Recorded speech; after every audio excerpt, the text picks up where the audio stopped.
Good afternoon, ladies and gentlemen. Welcome to our session, Building to Last the Lifetime Management for Durability and Beyond. My name is Dr. Natawut Moparat from Sirat Hospital.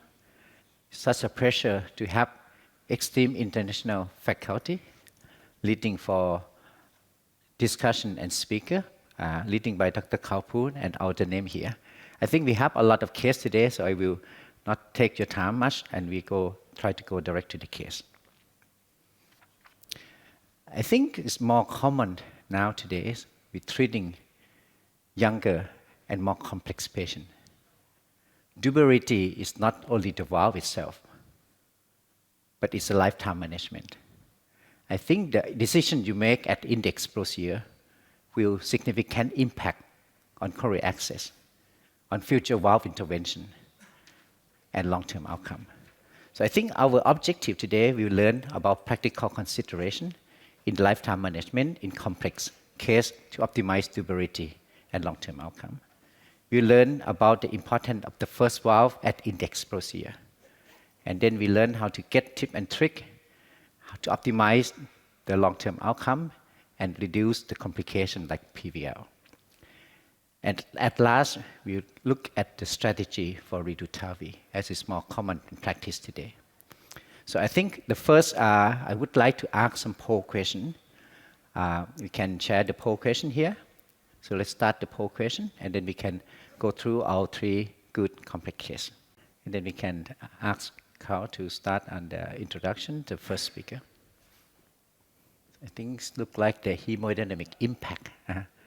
I think that will be optimize the outcome. Okay, please, Carl. Thanks, Natawut. We have fantastic cases that will illustrate some of the factors and points highlighted here with esteemed colleagues. Very good cases. So it's good to set the stage now, and hopefully at the end you would have some takeaway messages about how to optimize the use of BEV in bicuspid aortic stenosis and perhaps redo TAVI as well. So the first case is going to be presented by Dr. Sangut Tuvilo. My apology if I pronounce it wrong, on bicuspid aortic stenosis TAVI. Thank you. Thank you. Can I have the slide, please? Okay, thank you. So, thank you, and I'm going to show you a case on bicuspid and young. We know bicuspids is often challenging. They're two particularly young patients. We know they have higher risk than tricuspid because of very hostile or bad anatomy, and have a higher risk of paravalvular leak and the need for pacemaker and stroke. So it's important to select the proper device and sizing. Again, it's challenging in view of lack of standardized sizing or lack of device for bicuspid. So this patient is a 63-year-old lady who's a diabetic hypertensive with a history of angina and fatigue. She had bicuspid aortic valve. She had low risk. Her STS score was 1.4 and had a normal LV function. This was her EKG, which is normal, and the laboratory parameters were unremarkable. The severe aortic stenosis with a mean gradient of 88 millimeters of mercury, the normal LV function. So the CT showed a valve, it's a type 0 bicuspid with a valve at the annulus area of 422. So this is the CT. You can see the measurements. You can see it's a type 0 bicuspid, and you can see both coronaries are arising from the same sinus. And so LVOT is almost similar. There is not much of calcium. So the STJ diameters were, the average diameter was 27. And we quickly looked at it's very important to look at the leaflet lengths in bicuspid. The coronary heights were 15.9 and 17.2, and the leaflet lengths we measured. It's very important to do this in a bicuspid valve. The iliofemorals were kind of acceptable. So to summary, is a young lady, 63 years, with severe aortic stenosis, type 0 bicuspid, with the minimal coronary disease, and not much of calcium, the low-risk patient. So after discussion and the patient's wishes, patients considered for TAVI. And again, it's important to size the valve accurately. There's no definite method to size in bicuspid situation. Here, we use the annulus area. Based on the annulus, 422. The 23 with plus 1 cc, if you add 1 cc, probably it's 2.8% oversizing. We thought that could be correct based on annular-based sizing.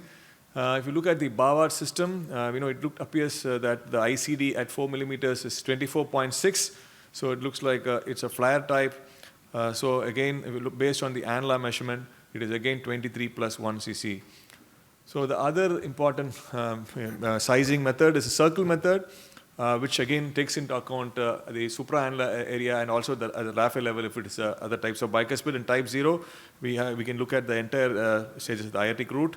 And if you look at 23 versus 26, 23 looks much more perfectly fitting. At this point, I would like to add a poll question. How often do you use circle method to size a bicuspid aortic valve? Can you have this poll question, please? Yes. 40 seconds.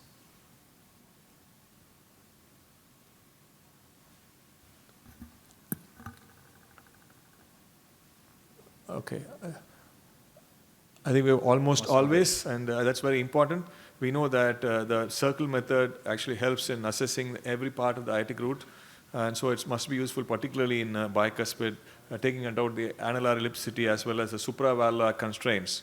So we also know that from this low-risk bicuspid registry, we have a reasonably good result at 5 years with the SAPIEN 3 valve, and significantly there is no increase or incidence of higher risk of moderate or severe PVL, as we can see from this registry data.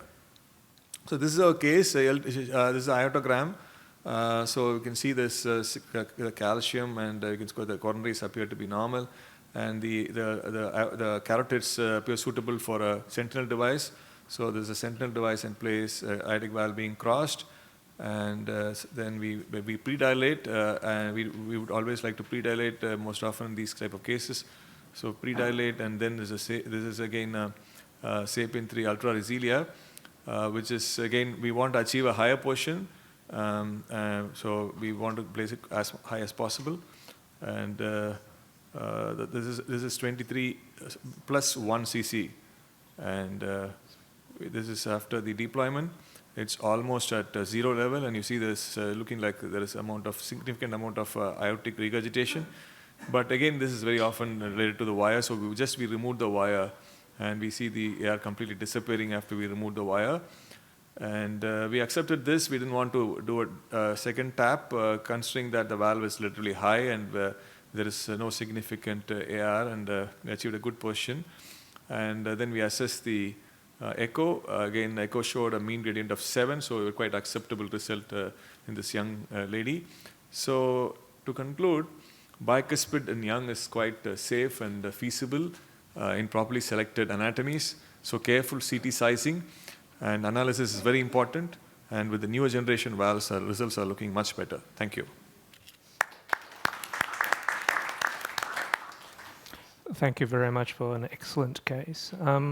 I noticed that you placed it very high. Is that your routine in a young patient to avoid pacemaker? Yeah, and generally we have a tendency to place it a little high in a bicuspid valve, but in this patient, yes, to avoid a risk of pacemaker, yes. I think with bicuspid, the sinus is quite often large, and the concern about TAV and TAF in the future is less of a concern, and you really want to aim for as high as possible. How do you decide whether you need to double tap? I mean, there seems to be a lot of a fashionable approach to double tap bicuspid, particularly, perhaps. Yeah, I think it's very important to achieve a good expansion of the valve, and we know that when we do double tap, we get a better expansion. Generally, it's become a routine practice for us to do a double tap. If we are in doubt, we can always check in 2 orthogonal views to make sure we have a good expansion of the valve. But in this patient, we had good hemodynamics. There was no good expansion of the valve fluoroscopically. And considering that the valve was a little high, we thought we should accept with just a single dilatation. I think the aortogram, look at paravalvular leakage, look at the gradient residual. I think it's very important. A lot of time I have the case that maybe some residual gradient and just normal volume, similar volume, and then get that PVL is gone. And great. So your leaflet and calcification wasn't very high, so you should expect circular deployment, as it probably was. But Absolutely. maybe I just asked Dale a question. Type 0, type 1 angle prediction, any tips in terms of getting the coplanar angle? And maybe sizing, how is it different? Type 0, type 1, is it different at all in terms of, maybe Dale first, about getting the angle? It can certainly be difficult assessing the coplanar angle in these type 0 bicuspid valves. We can use the option in 3 Mencio to just use 2 dots instead of 3. And although when you have a nice straight line through the level of the valve, it's usually pretty obvious where the nadir of the 2 cusps is, and there is a little bit of leeway. We have these type 0 valves are actually quite nice for a sapien. They're quite well suited, and sometimes it's actually the type 1 bicuspid valves who've got very asymmetric anatomy, or a very small third cusp where it's a bit harder to get the level of the annular plane perfect. Yeah, the sizing in type 1 will be different because sometimes you have a raphe, and raphe may be more calcified. In that way, we want to reduce the volume or reduce the size a little bit smaller, so that the anchoring is supraannular. So that is what is a little bit different in type 1 bicuspid with the raphe. Excellent. Great to get tips from expert operators. Any comments or questions from the floor? And just to remind, this session is interactive. If you have any question, you can ask, or you can post on the question here, and I can happy to answer. Sure, thank you. Great, thank you very much.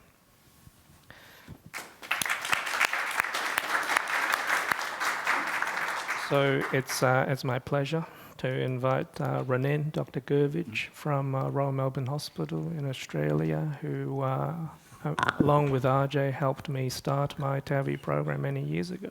Thanks, Renan. Thanks, Carl. No, that's not me.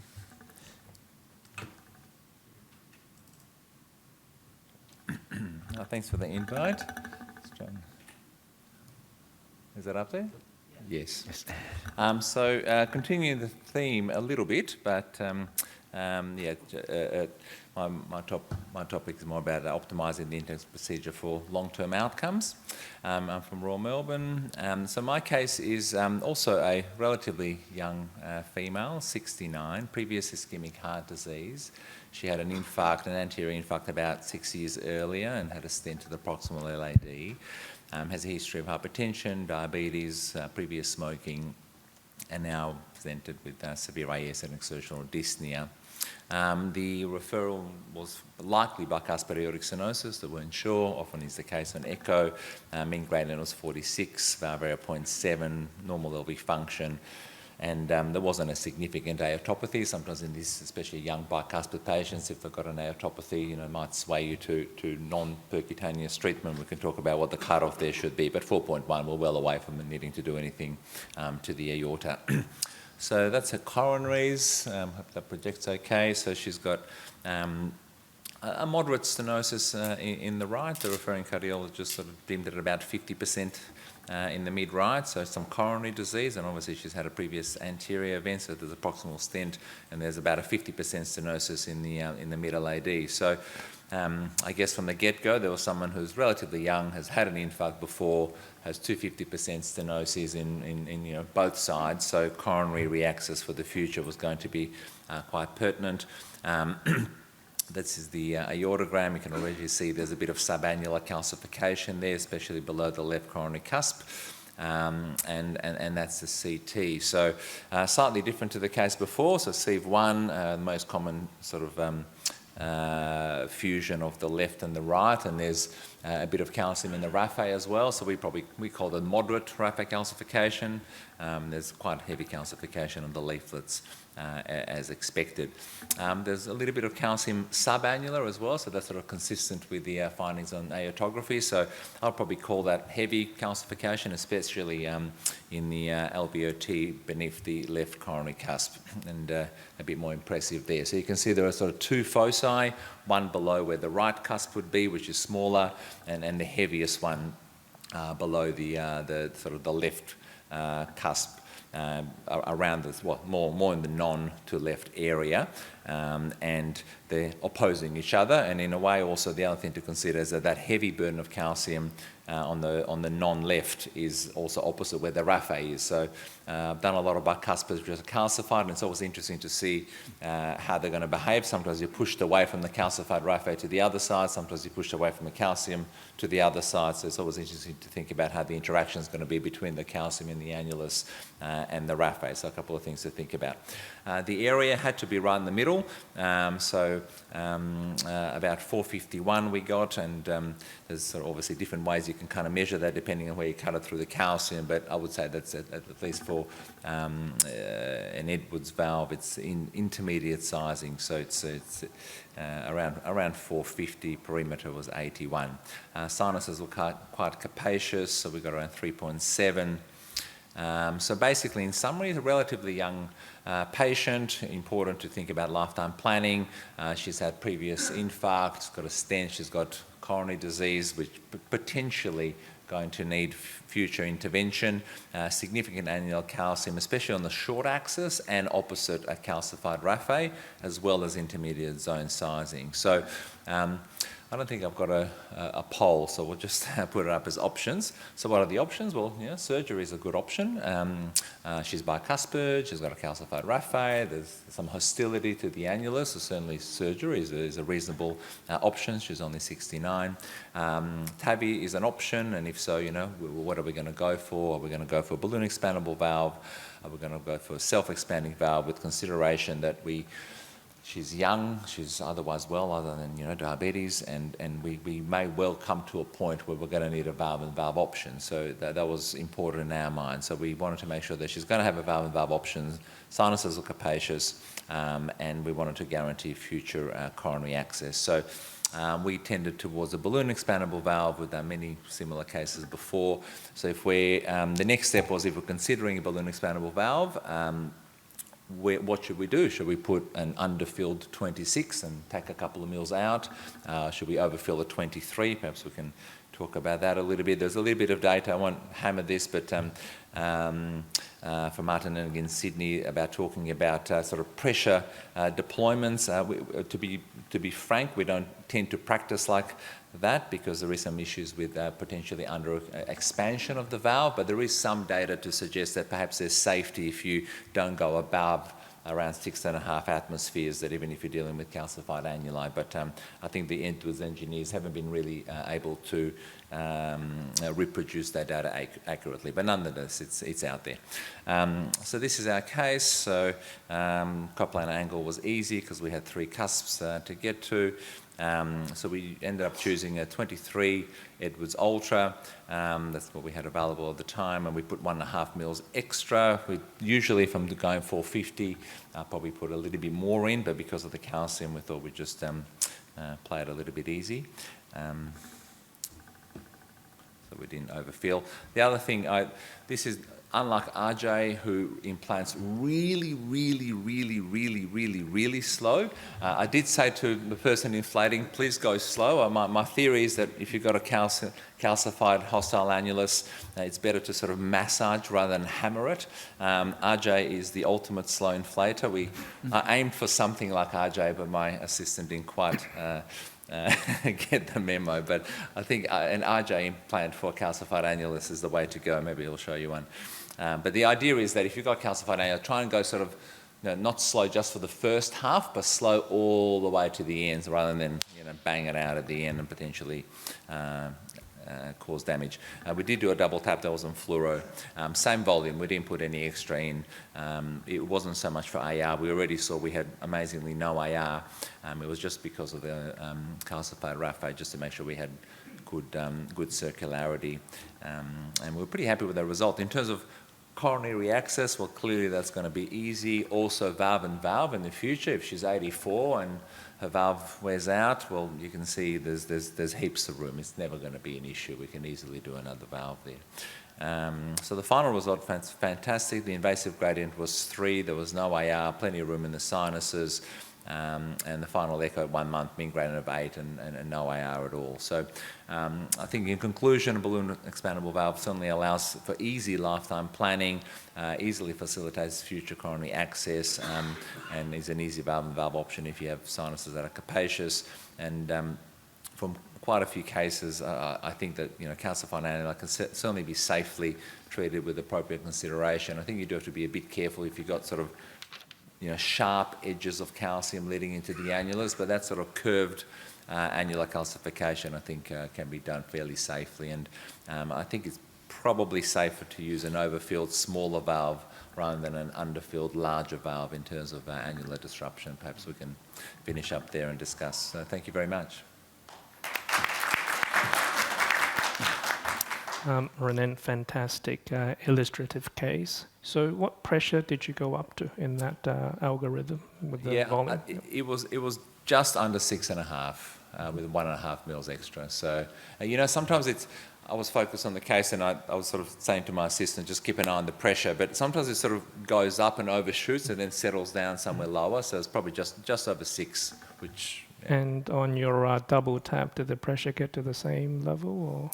I don't remember, to be honest. I think generally the first inflation is higher, and then your double tap, even same volume, never gets to the same pressure, but you get better expansion. I suppose the calcium has been pushed. And I suppose there may be the limitation of pressure mediated inflation, because you have more calcium, it's going to mediate to the balloon. So I suppose the case is, challenging. Where do you draw the line? When would you say that was just too much calcium? Can you give us a guide as an expert in this? I mean, I think the thing that I find really unattractive is if you have short axis calcium that's sort of sharp into the annulus. I really don't like that. They're the cases that I think maybe a balloon expandable valve is a bit risky. And also, I mean, if you're probably going to end up with a degree of leak, I think. But to be fair, I've sort of not gone ahead and done a lot of those, so I don't know how much leak I'll have. I usually would choose a different platform. So I think the smooth calcium can be done relatively safely, even if it's protruding, 3-4 millimeters. But I think if it's dagger-shaped into the annulus, that's unattractive. I mean, that was an exceptional result. Certainly something I would be concerned about just looking at the CT. But maybe Dr. Lee, how would you look at that case? To me, that's a black diamond case. I would have thought difficult. That's what we're showing at. Thank you for a great talk. I think this patient, considering her age and also aortopathy, I prefer the surgery. So what bicuspid would you not treat with the TAVI, treat with the surgery? Well, good question. I mean, I think if you've got extreme raphe calcification, I've had a couple of cases over the years where maybe expansion wasn't that ideal, and it was sort of, there was always a bit of a waste around the calcified raphe, and the opposite side of the valve was already abutting into the wall, and I just didn't want to push that too hard. So I think an extremely calcified raphe I would personally find unattractive. Or if there's really just extreme calcium, sometimes you get these bicuspids with a mean gradient of 100 and it just looks horrendous. I mean, you can do it. We've done it for 90-year-olds, but I think at the same age, I'd probably send them for surgery. And I think the calcium score also help. Yeah, I mean, we have a lot of calcium score, and I think that will be predict a bad outcome. And I think with the calcified raphe, it's a predictor of rupture. But I think I do similar. I will look at the calcium raphe. Is it extend to the annulus or not? If it's extend and then you have small and you have to expand, then maybe not. I find the calcium score, in the last 12 months, the calcium score I found a little bit sort of interesting to think about. I mean, if you got if say you're doing a 20 millimeter sapien versus a 29 millimeter sapien, a 3,000 calcium score is different for a 20 than a 700 annulus, because you've got a lot more valves, so it's probably relatively you almost need to correct the calcium score per size. True. But in Asia, we've seen like a 10,000 calcium Sure. with a small body size. Yeah. Actually, they have some question from the floor asking about the double tap technique, about you put in the LVOT or you put in the earth in the valve itself. I'll just line it up exactly with the valve personally. I'd be interested to see if people are doing it differently. We've sort of swapped over, we've started double tapping all our 20s and 23s basically. Not routinely for the other valves yet, but 20s and 23s we've started double tapping and we've been happy. Usually it's the same volume. But in terms of lining up, I don't put it any lower or higher personally. And I think anatomy also, maybe if you have like expand of the LVOT, maybe you put in the LVOT to inflate the inflow. But if you have like doing in AR, you might to inflate the outflow to prevent the valve migrating in. The balloon's but longer in visual, anyway. I think I agree with you. I think just at the valve itself. Yeah, the balloon's longer than the valve, so I think if you line up the middle, you get expansion on both sides, really. I'm not sure there's much to gain from going too low. I think the question was, do you pull it back and then reassess? But it just depends on the quality of your CT, your sizing algorithm, whether you're confident that, yep, that's the right size, you're going to double tap anyway. The whole idea of double tapping is that you're just going to do it. You're not doing it with paravalvular leak rate. You're aiming for circularity and optimizing your index valve. Right. So that's why I just double tap. Particularly if you overfill the balloon, it tends not to expand, and the second time, same volume, expands more. So I think that may be the question. So Renette, thank you so much. Thanks. Amazing case, thanks. So last but not least, of course, Ajay Sinha from Adelaide Flinders Medical Centre, our original BEV operator in Australia. Thanks, Ajay. Thank you, Carl, and thanks. So this is obviously hot topic, TAV and TAV. Everybody is talking about it. Everybody's talking about the tsunami coming.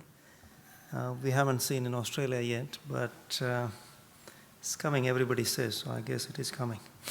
That's my conflict of interest. So the interesting case I'm going to show, 73-year-old dialysis dependent patient, other medical history is here.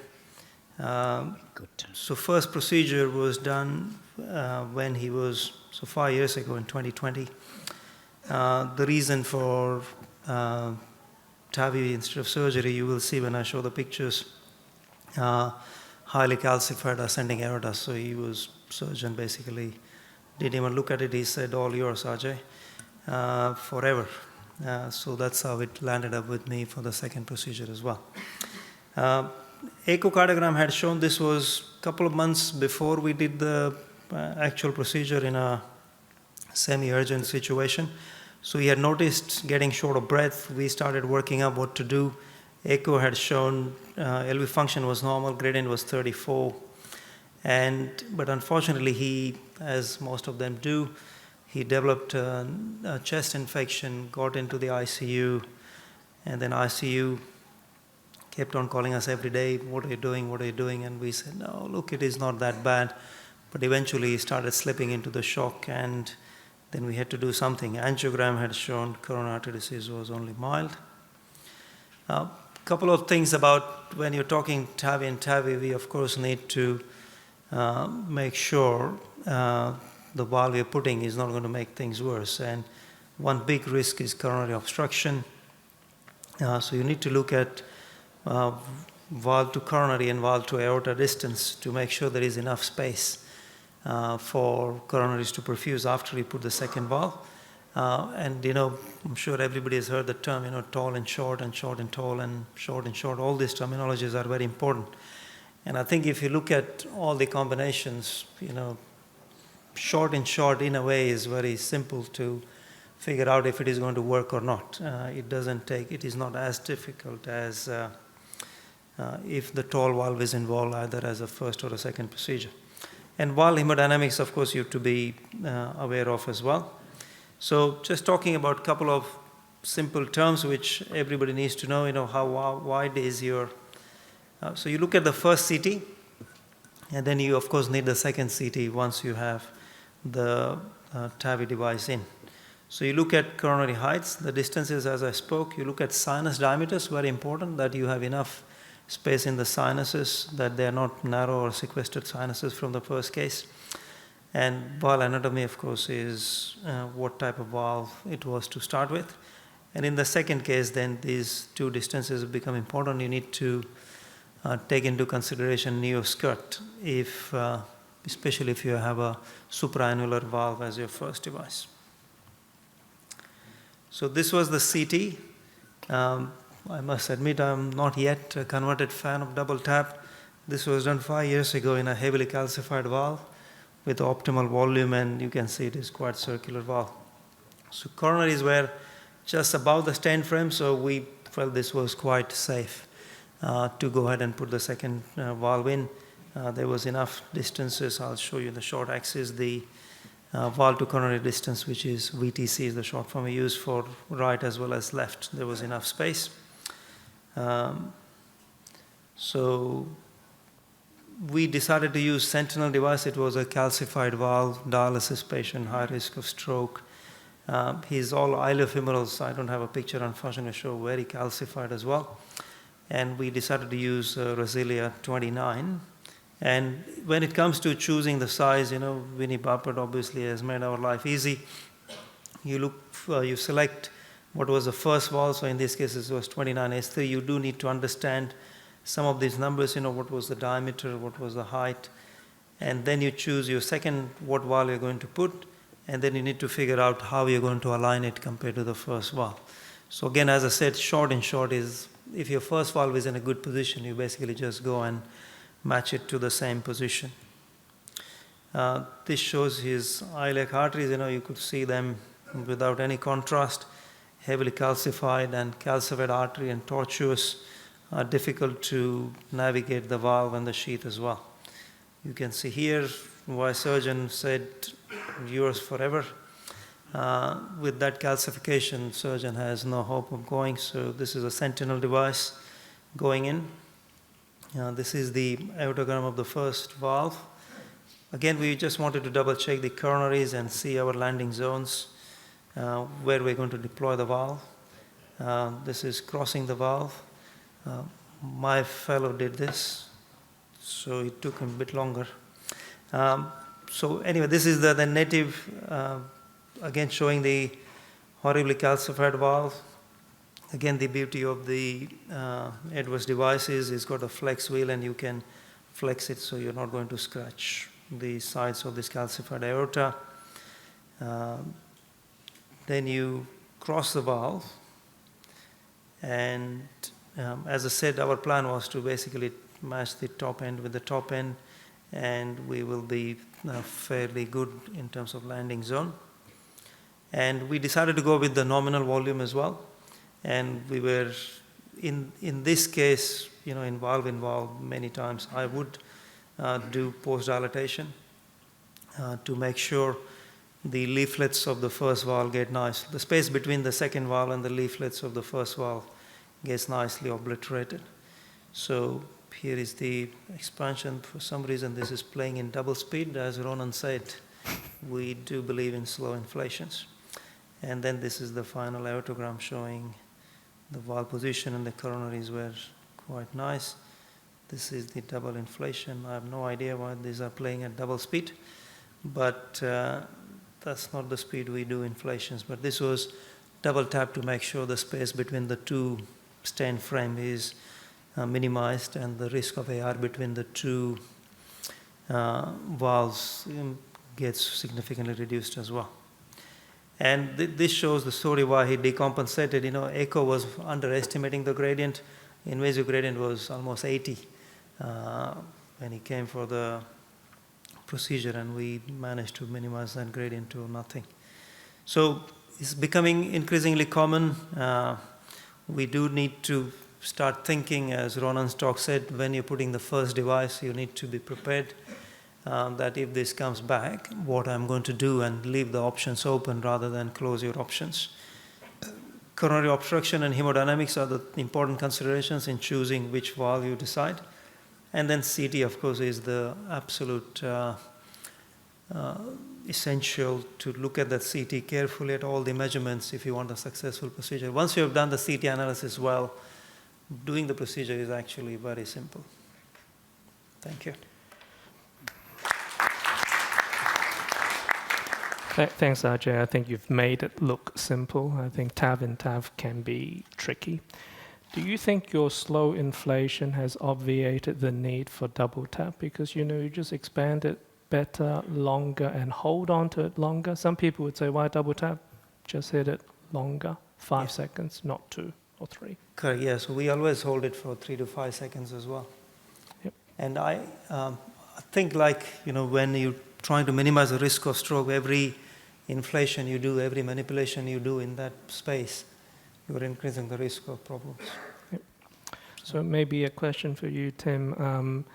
You and Simon Lamb in the audience, you guys have done a lot of work on redo TAVI and Unicon and leaflet modification. So any tips or tricks in doing redo TAVI, or just as Ajay has done, pre-dilate, post-dilate, all those nuances? Yeah. So thank you, Carl. So I also agree with Anjay for his case. It's an excellent case.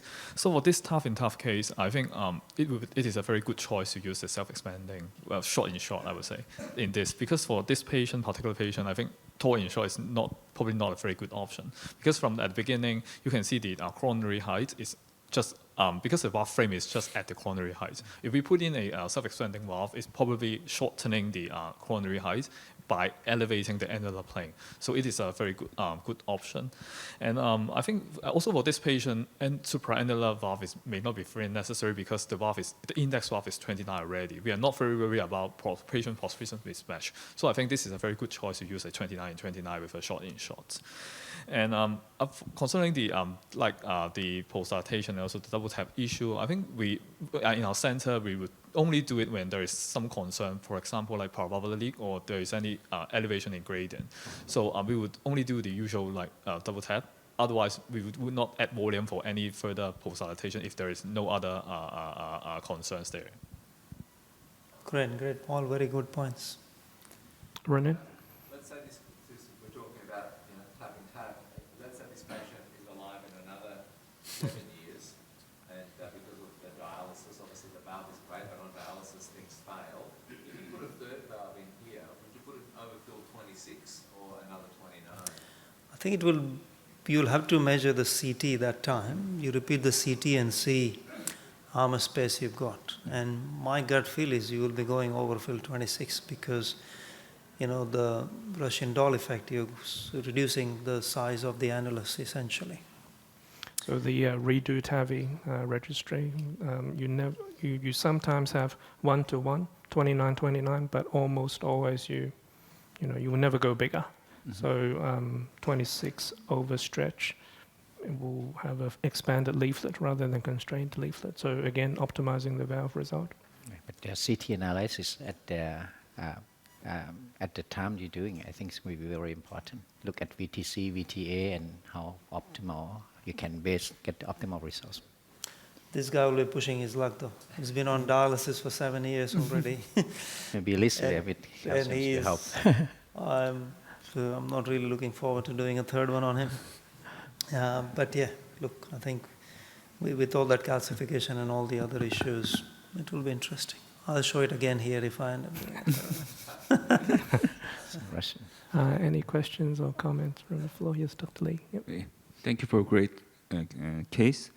Is there any tip and tricks to decide the valve implantation depth or height according to the coronary height or VTC?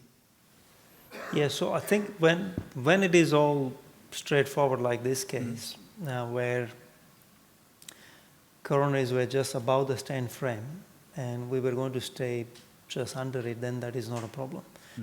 But when it starts becoming, say, ST junction is a bit narrower or coronary heights are a bit of concern, then you need to start looking at the native, or in this case, the TAVI leaflet length.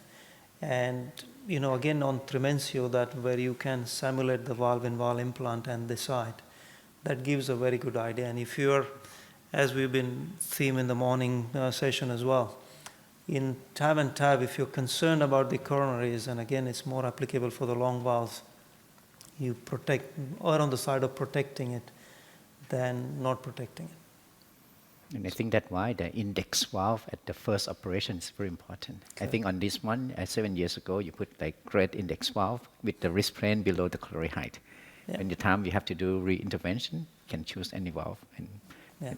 So tomorrow morning at 8:30 in our main room, we'll be having a session on all you need to know about redo TAVI. It used to be about coronary obstruction, but as we do more and more, where to place inflow, outflow, lining up, that's just short and short. Do you predilate, postdilate? Your valve, the second valve, is not fully expanded as much as the first one because of the leaflet. And would a 26 have been better? Just throwing it out there. And you will never be able to get rid of that tissue. So as we talked about in some of these nuances, so hopefully you can join us tomorrow about all you need to know about redo TAVI. Excellent. Of course. Okay, maybe, thank you. Thank you. Thanks, Ajay.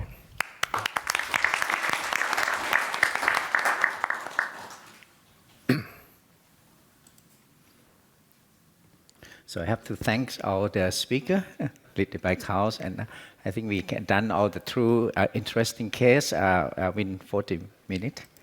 So I think talking about the lifetime management and durability, I think the valve, index valve is very important. I think the first index valve, SAPIEN, set the standard because I think the design has bovine pericardium, and that will reduce potential for tissue tear.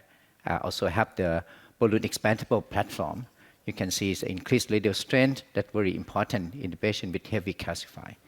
And also have 3 independent matched leaflet for thickness and elasticity. This study have shown that the bovine compared to porcine pericardium, you have high fiber density.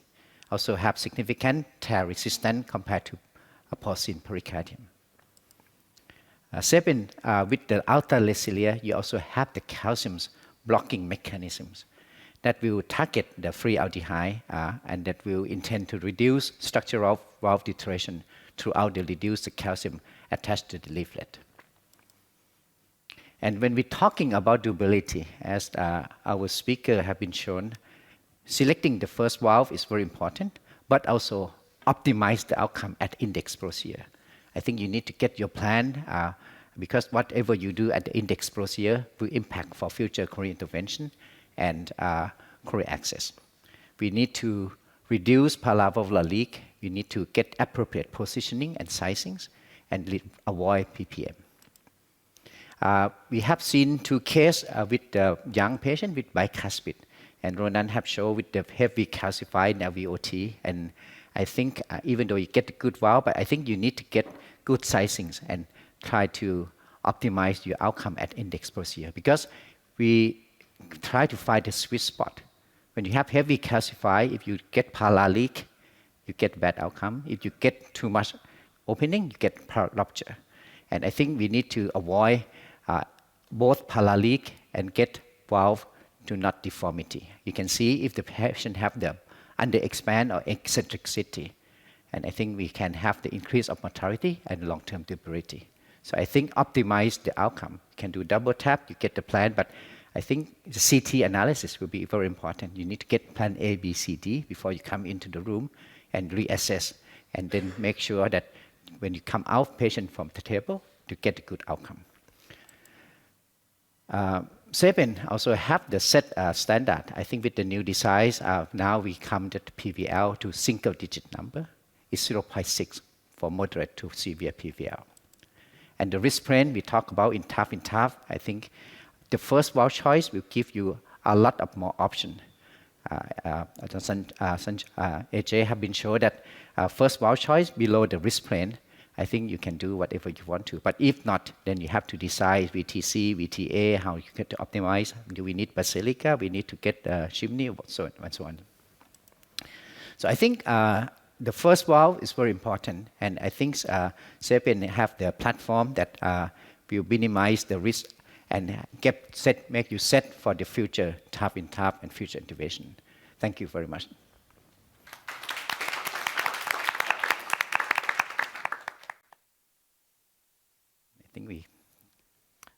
Thank you very much. If there's no further questions, we'll close the session. Thank you very much for attending.